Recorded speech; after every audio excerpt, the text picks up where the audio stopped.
Bonjour à toutes et à tous et bienvenue dans cette session d'information. Les titres du journal. Généralisation des factures normalisées, la réforme s'étend à tous les secteurs d'activité. Le bien fondé de cette réforme dans cette édition.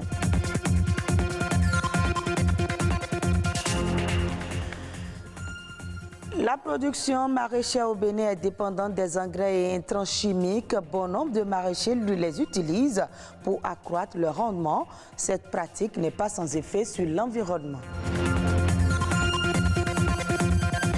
Et puis le conte, un véritable art qui relate des récits dans le but d'instruire ou distraire ceux qui écoutent. Même s'il est en voie de disparition, le conte occupe une place importante dans la société. Merci de votre fidélité. Tout vendeur de biens et services sur le territoire national est tenu de délivrer à ses clients des factures normalisées. La réforme des factures normalisées s'étend donc à tous les secteurs d'activité économique. Quel est le bien fondé de cette réforme? La réponse dans ce reportage signé Alessandra Diotan. Moi, je suis avocat. Vos notes d'honoraires, les clients exigent que ce soit avec les factures normalisées. La voilà une facture. Ce document, délivré en pharmacie, quincaillerie, au niveau des boutiques, hôpitaux et autres lieux aux clients, et qui fait le point des achats ou prestations à la charge de ce dernier. Au Bénin, l'heure est à la réforme de la facture normalisée. Quand on dit facture normalisée, c'est une facture simple, une facture ordinaire que nous connaissons tous, mais à laquelle des éléments de sécurité sont ajoutés pour quand même contrôler un peu ce qui se fait dans les entreprises. La particularité, c'est quoi?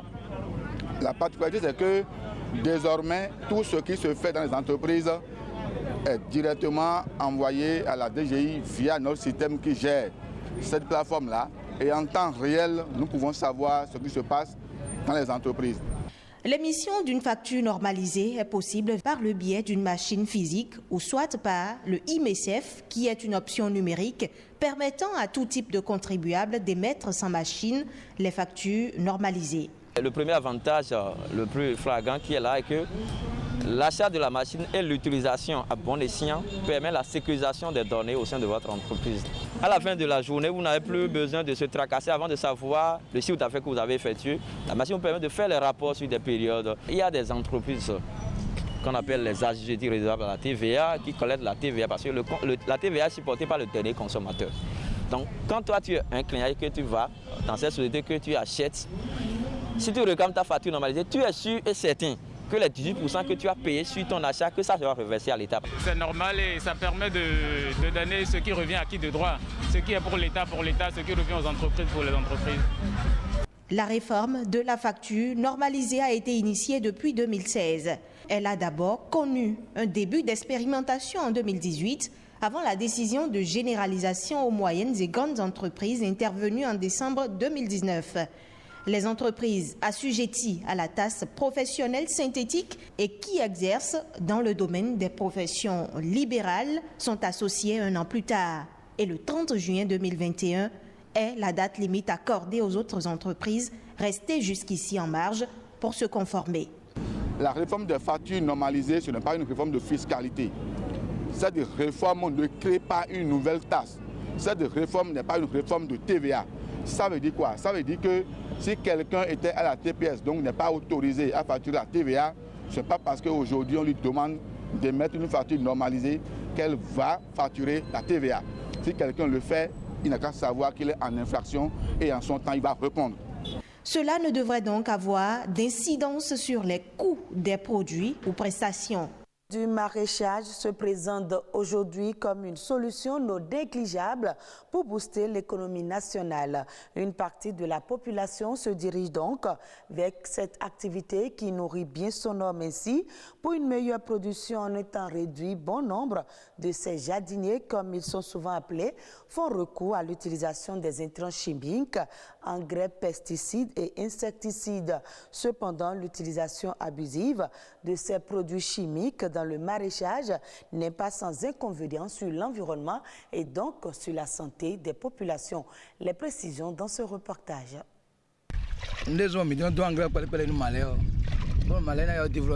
Stanislas est un maraîcher depuis des années. Pour de meilleurs rendements agricoles, il fait recours aux engrais chimiques dans le but d'améliorer la quantité et la qualité de ses cultures, conscient pourtant des effets secondaires de ces intrants chimiques.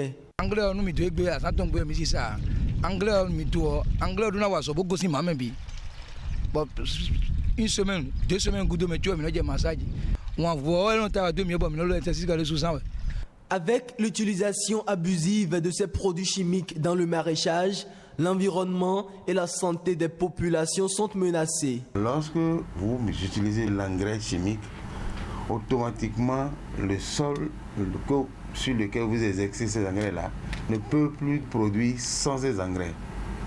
Dès qu'il pleut, tout ce qui est produits chimiques utilisés, c'est lessivé par les eaux de ruissellement et ça regagne les rivières, ça regagne les nappes phréatiques et ça donne des problèmes de santé.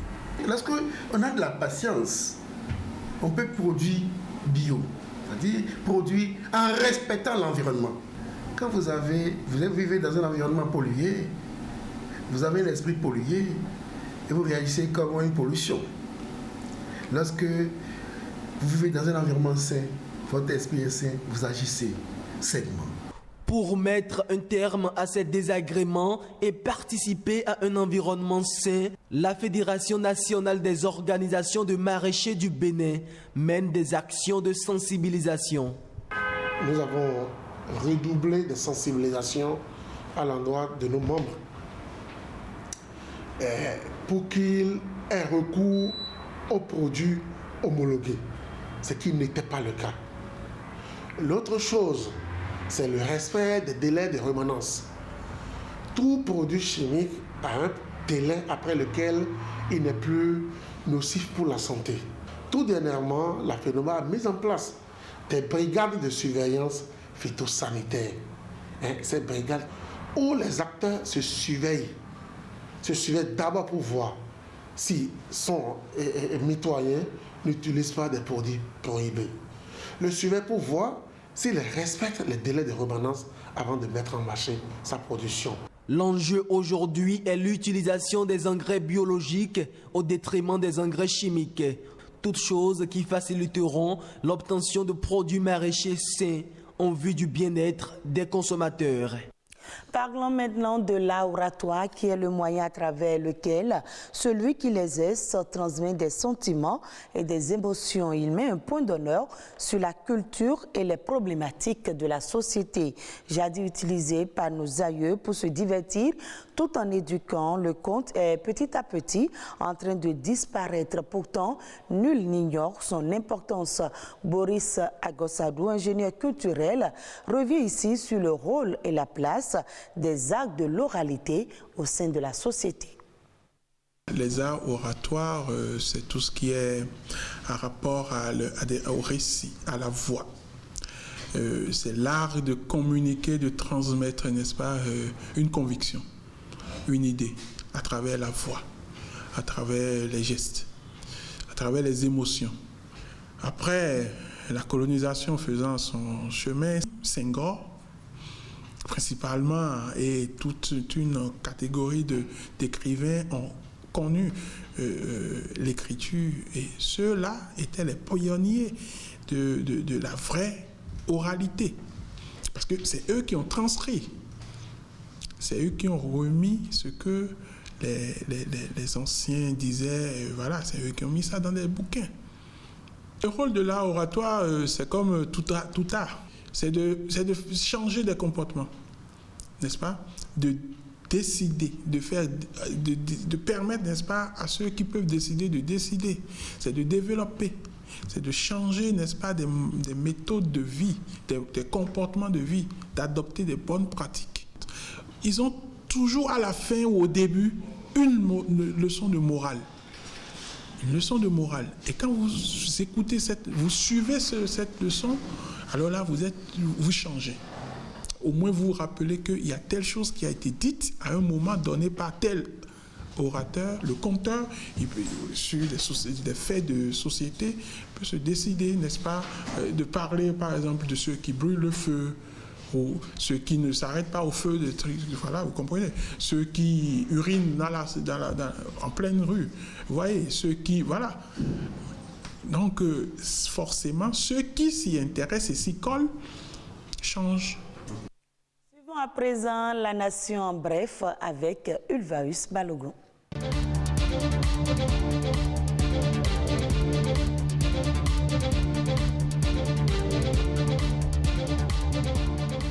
Le montant des nouveaux engagements de l'État béninois vis-à-vis des bailleurs de fonds est fixé à 1286,90 milliards de francs CFA, au plus cette année, soit 11,94% du produit intérieur brut, selon la stratégie nationale d'endettement de l'État annexée à la loi de finances 2022. Le plafond d'endettement extérieur, à savoir les prêts multilatéraux, bilatéraux et commerciaux, est établi à 539,88 milliards de francs CFA et celui en monnaie locale, dont les bons de trésor, les emprunts obligataires, le financement des banques locales, y compris la BOAD, est fixé à 747,2 milliards de francs CFA. Le document de stratégie précise que les besoins de l'État seraient couverts en partie par des tirage sur prêt-projet pour 300 milliards de francs CFA du PIB et l'émission de bons et obligations du Trésor pour 646,86 milliards de francs CFA, soit 6% du PIB. Et pour sa première opération sur le marché financier de l'UEMOA pour le compte de l'année 2022, le Bénin a obtenu 67 milliards de francs CFA sur une demande de 70 milliards. Le but de cette première émission d'obligations assimilables du Trésor du Bénin sur le marché des titres publics de l'UEMOA est de mobiliser l'épargne des personnes physiques et morales en vue d'assurer la couverture des besoins de financement du budget de l'État. Cette opération, à en croire la Direction générale du Trésor et de la comptabilité publique, s'inscrit dans le cadre de l'exécution du programme d'émission de titres publics du Bénin en conformité avec la stratégie à moyen et long terme de gestion de la dette. Et dans le cadre de la migration des documents préalablement délivrés dans le guichet unique des opérations du commerce extérieur vers le guichet unique du commerce extérieur, la Direction générale des douanes a lancé depuis le 1er février 2022 la délivrance du rapport d'inspection phytosanitaire pour les produits halieutiques et l'autorisation de débarquement pour les produits de la pêche. Les 10 documents sont délivrés respectivement par la Direction de la production végétale et la Direction de la production halieutique sur la base de la déclaration de douane.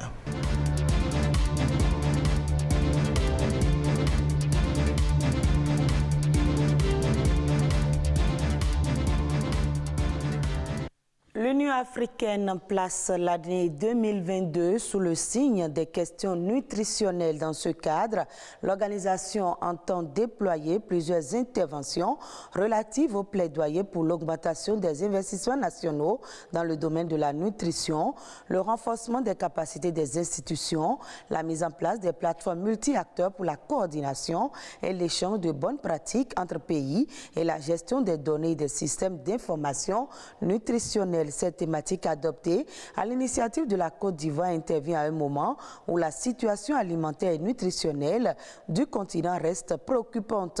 Selon le dernier rapport de la FAO, 21% de la population, soit 418 millions de personnes, étaient sous-alimentées en 2020. Elle sonne comme un appel à la remobilisation dans un contexte où l'Afrique n'est pas en bonne voie pour atteindre l'objectif d'élimination de la malnutrition infantile en vue de faire baisser le retard de croissance de 10%. Et ce sera tout pour ce journal que vous pouvez suivre également sur le site de l'ORTB, www.ortb.bj. Merci à vous de nous avoir suivis.